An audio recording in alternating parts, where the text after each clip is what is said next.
who is going to make the magic happen in Game 3 to advance to the deciding match here today. Again, it's a best of 5 up next in Solar versus DRG, but a best of 3 right now is in the upper right hand corner. We have our purple Terran player from AT Gaming. It's uThermal.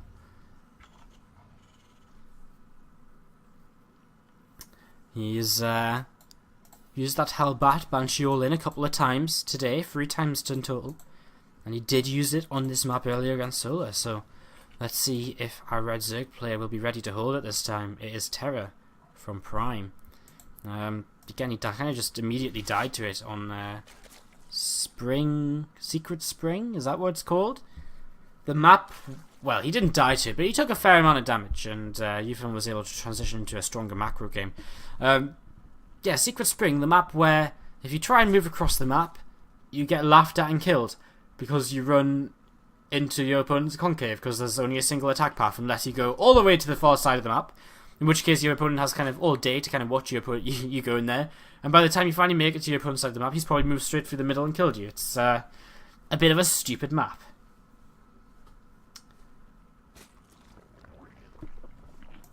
So, pull first here once again from Terra, and he's going to be putting down his hatchery here in a couple of moments.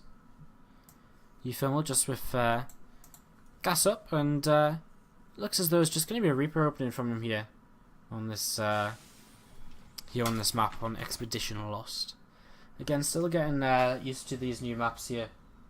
Between the for me, I've not really had too much of a chance to play on. Well, I haven't had any chance to play on them, and I've only seen a couple of games on them so far. So I'm still even learning the names. So nice to have new maps. Really nice to have new maps. Makes things a lot more interesting, but I'm not sure how I feel about them just yet. They seem a little bit... Well, let's just say I'm not a fan of Secret Spring, whatever they try to do there. This map's kind of okay, but it's very one-dimensional. You know, you attack through the middle, right? You attack through the middle, either on the right side of the crevice or the left. I guess you can kind of come up the top side. I guess you can come up this... Okay, I guess it's a little bit different. I guess it's kind of nice. I guess you could... I guess that's probably the third base then. Alright, it's kind of interesting. See how it plays out, because it looks as though we might have a bit of a longer game here as... okay, sorry. So yeah, just a command center down, and uThermal are going to sit around here with this Reaper. And might be forcing Terra to think once again that there's some kind of big all-in coming his way. Because he doesn't see a command center, and both of them Zerglings will die. He sees the Reaper though, and I mean the Reaper generally doesn't lead into an all-in, right, or a very aggressive build, because if you want to be very aggressive with kind of early Marines, etc., then you want exactly that. You want early Marines. You know, why have a Reaper when you can have 2 more Marines? And when you're talking about moving across the map with 5 Marines, right? If you're talking about moving across the map with 5 Marines and Hellbats, you know, then having 5 Marines instead of 3 Marines is kind of like doubling your Marine count, so it's pretty significant, so yeah. I'm so bad at running ads at the minute. I just keep missing the ads, because we're already in game when the ads start. Well, when I should start the ads. It's very difficult to actually make it go right. And I just keep missing it. Even though I'm watching, I'm waiting for it. I see the last game end. I'm like, okay, the ads are going to start, and then I look away, and then I just forget. God damn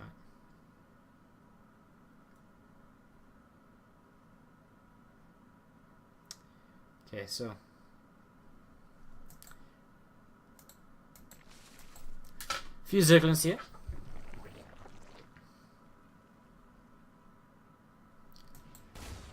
Will get found by a Reaper, but at the same time, speed is about to kick in, so the Zerglings will be able to chase this Reaper away. A few Hellions start to come across the map to help this Reaper out.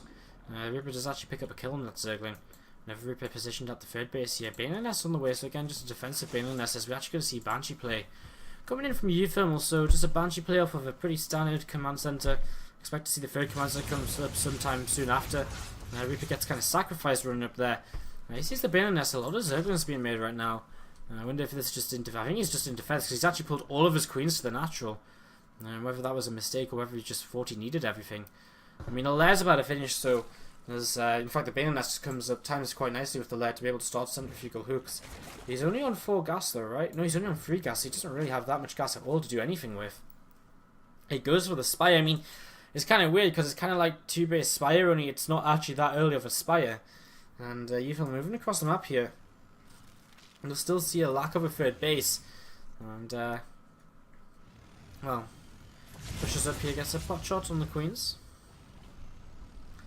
And again, I mean, just the lack of a 3rd base, or just keeping his opponent on 2 bases. I mean, uThermal can just suggest, well, he can probably figure out, you know, there's only so many things that can actually happen here.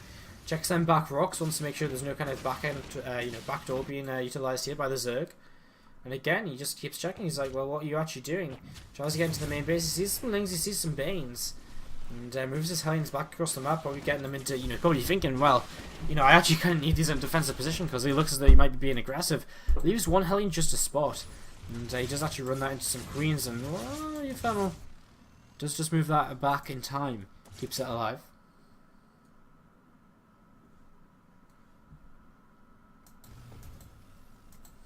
So uThermal's 3rd command center is about to finish here. Simpact's about halfway done. He is going into bio after this.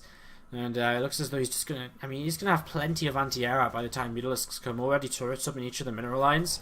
I mean, seeing a 3rd base this late... And he's actually just scanned now as well. I'm not sure where the scan landed, but... he didn't actually spot anything. But he can pretty much start to assume that it's going to be... You know, the potential of 2 base meter is there. And that's what this is. But again, the meters aren't that early. Banshee comes down this right side of the map.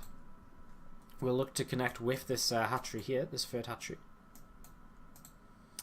And actually just going to bypass the hatchery and go for the drone line, which I don't really blame him for. I mean, the you know, he knows some things or meters are out or something, and just deciding that picking off a drone or 2 is going to be a little bit more useful as meters do start to come in towards the main.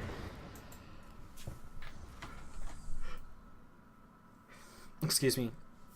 Meters start coming to the main, but get deflected quite easily, so it looks as though it's going to go into a bit of a longer game. Burrow being researched by Terra, it'll be interesting to see how he tries to utilise that. As 1-1 upgrades coming in for our Terran player, for our Zerg player also. First medevac starting to hit the field. And all these Mutalisks running straight into a bunch of Marines here. As uThermal does start again to a position to defend this 3rd base, which he's starting to set up right now. So he drops this 3rd base in position. Starts to drop a couple of mules. And begins to move forward here with these Hellions. And you will be able to force a cancel on some of these creep tumors. There we go, big cancel there. As Baneling speed hasn't finished yet. That's a kind of surprise considering how long the lair's been up for. And Banshee going to start picking away at a couple of these Banes. Doesn't actually pick any of them off, and Banshee just go down and just pick that off. But uThermal in a very nice position here. And he doesn't have an armory though, and the armory's a little bit late considering you will be wanting to start too soon. Which means the lack of an armory means he isn't actually able to use Hellbats here. He's just going to have to split and see what he can do. And, well, the splits are okay. He's not going to be able to transition into, you know, he's not going to make anything really happen with this. More barracks being added on, and units need to kind of come across the, you know, start rallying. Otherwise, uThermal might be in a little bit of trouble. Terra with this 3rd base right now. Just getting this set up, getting his gases running. Just started mining from these, and slowly starting to push the creep through the middle of the map. uThermal's still okay though. I mean, he needs to start 2-2 now that his armory has finished. Again, mutants, they fly in, they pick off a SCV or so, and they fly out.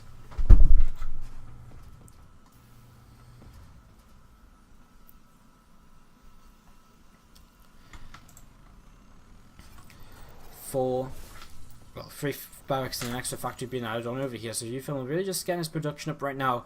2-2 does begin. Plus 2 carapace only for our Zerg player. I imagine he just doesn't quite have the gas file. He doesn't have the gas right now. Just start plus 2 melee, which is why he hasn't started it. 4th base on the way for him. So, you know, despite the slow 3rd base in this game, Terra's in a pretty good spot. He's up on 71 drones, so his saturation's good. Going to get this 4th base up so he can get ready to move drones from his main to the 4th. Most importantly, get them gases going because he's going to want to try and keep making Mutalisks, especially if he starts to trade them off for, you know, whatever. I mean, he gets a bunker here, but loses a Mutalisk for, which isn't really a worthwhile trade. So, ooh, I like this, that burrow from earlier being utilised here in the form of Baneling landmines.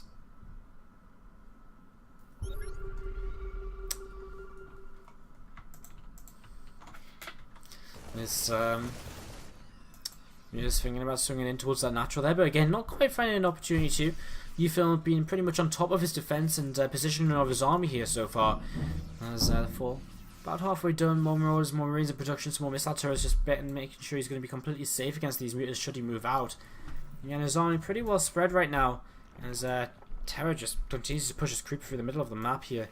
And he's well set up in this right hand side of the map as well.